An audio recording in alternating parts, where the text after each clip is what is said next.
Assalamu alaikum, Monsieur le Président de l'Assemblée nationale du Sénégal, Monsieur le Président de l'Assemblée nationale de la République de Gambie, Monsieur le Président de l'Assemblée nationale de la République islamique de Mauritanie, Monsieur le Vice-président de la Chambre des représentants du Royaume du Maroc, Messieurs les anciens présidents de l'Assemblée nationale, Monsieur le ministre du Travail, de l'Emploi et des Relations avec les institutions,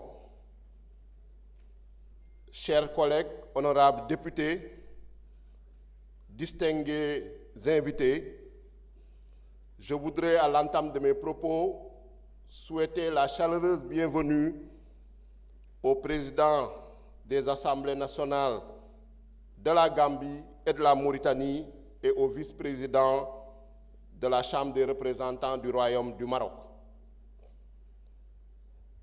Nous voudrons également remercier Monsieur le Président de l'Assemblée nationale du Sénégal pour nous avoir permis de nous exprimer en cette circonstance solennelle de clôture de la session ordinaire unique 2024-2025. Il me plaît de magnifier ce acte de rupture qu'est cette organisation de cette cérémonie de clôture, puisque traditionnellement, nous clôturions la session lors du débat d'orientation budgétaire avec souvent un discours du représentant du gouvernement, le ministre chargé des relations avec les institutions, et avec le discours du président de l'Assemblée nationale du Sénégal. L'organisation spéciale d'une cérémonie de clôture cette année témoigne de la volonté de rupture et de transparence du président de l'Assemblée nationale du Sénégal, ainsi que de tous les députés ici présents à travers les différents groupes parlementaires et les non-inscrits.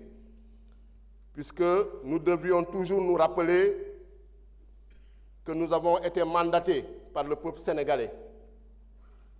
Et ce peuple attend que nous lui rendions compte régulièrement de ce mandat.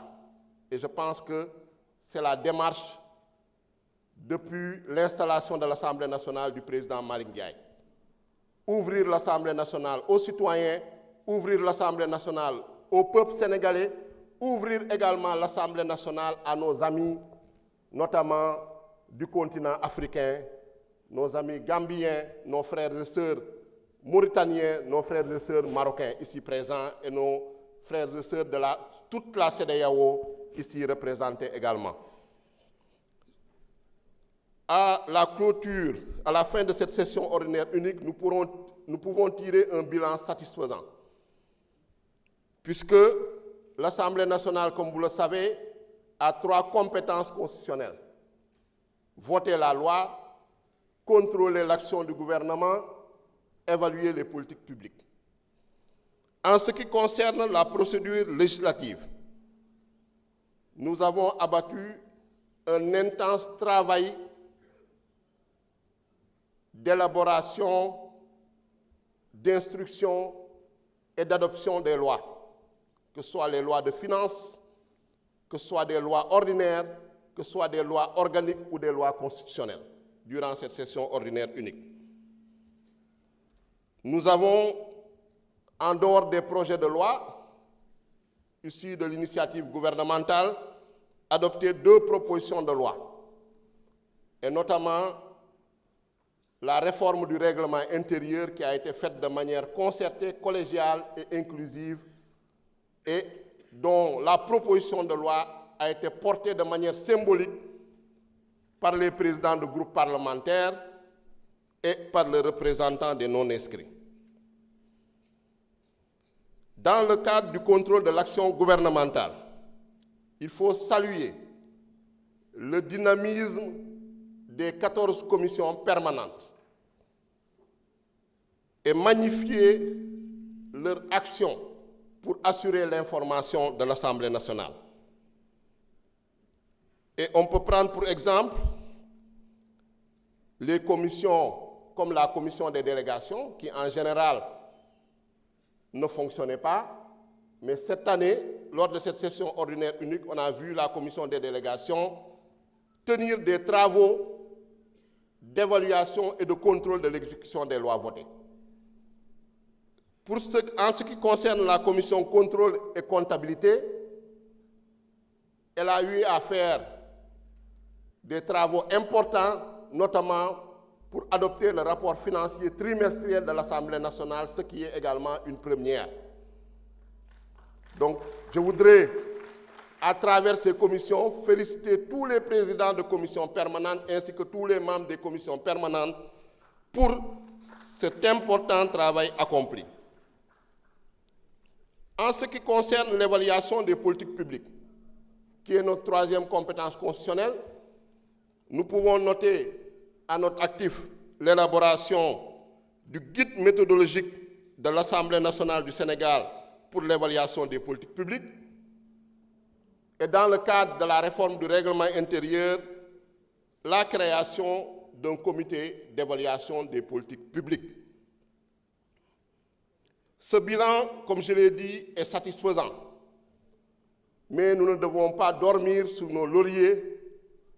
Nous devons poursuivre dans l'amélioration continue sous l'impulsion du président de l'Assemblée nationale, M. Malick Ndiaye, pour redoubler d'efforts lors de la prochaine session ordinaire unique.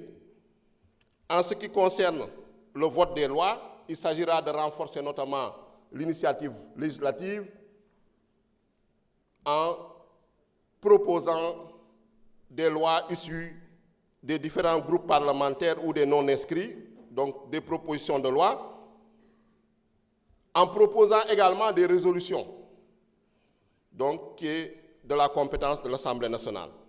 Dans le cadre du contrôle de l'action gouvernementale, il s'agira de renforcer la coordination et la synergie entre les différentes commissions permanentes, en mettant notamment en place des intercommissions, en initiant les auditions des ministères, notamment avant le débat d'orientation budgétaire, comme nous le permet le règlement intérieur, en assurant une meilleure coordination dans le cadre de la conférence des présidents. Des innovations ont été faites dans le règlement intérieur pour ce faire.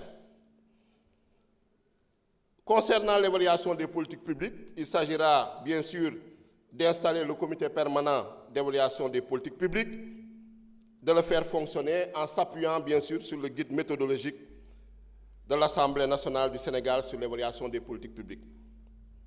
Donc, l'optimisme et de rigueur, nous pensons que nous pourrons faire beaucoup plus et mieux lors de la prochaine session ordinaire unique avec tous ces outils et toutes ces réformes qui ont été engagées et finalisées dans le cadre de cette première session ordinaire unique. Avant de terminer, je voudrais remercier les députés du groupe parlementaire de la majorité PASTEF, les Patriotes. Remercier d'abord Monsieur le Président du parti Ousmane Sonko, qui a été notre tête de liste et qui a conduit cette liste à la victoire en nous permettant d'obtenir 130 députés sur 165.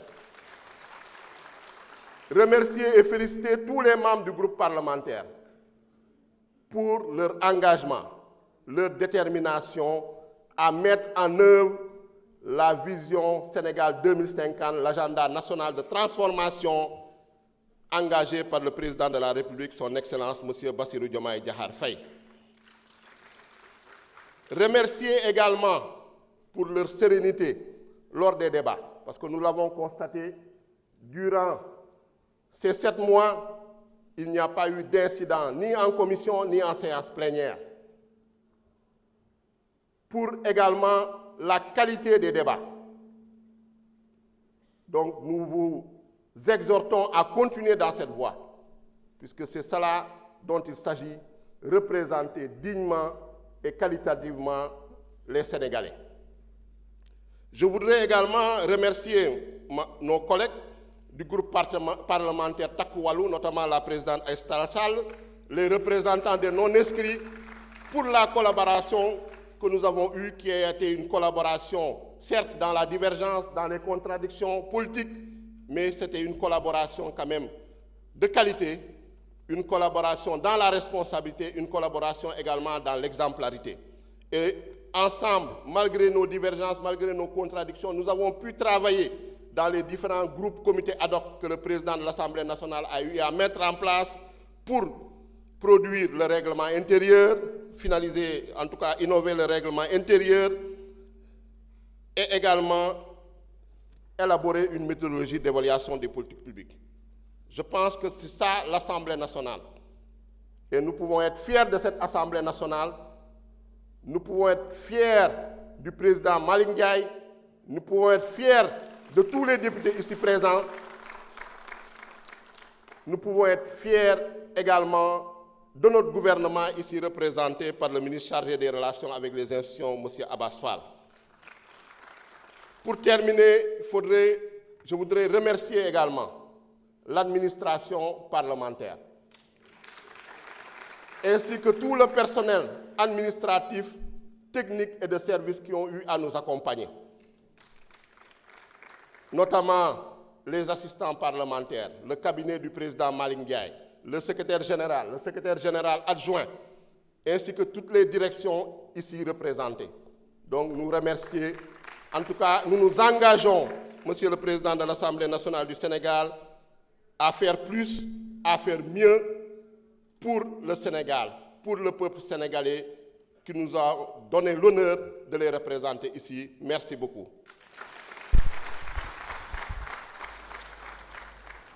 Merci beaucoup, cher collègue Mohamed Aïb Salim Dafé. Maintenant, nous allons écouter le discours du 166e député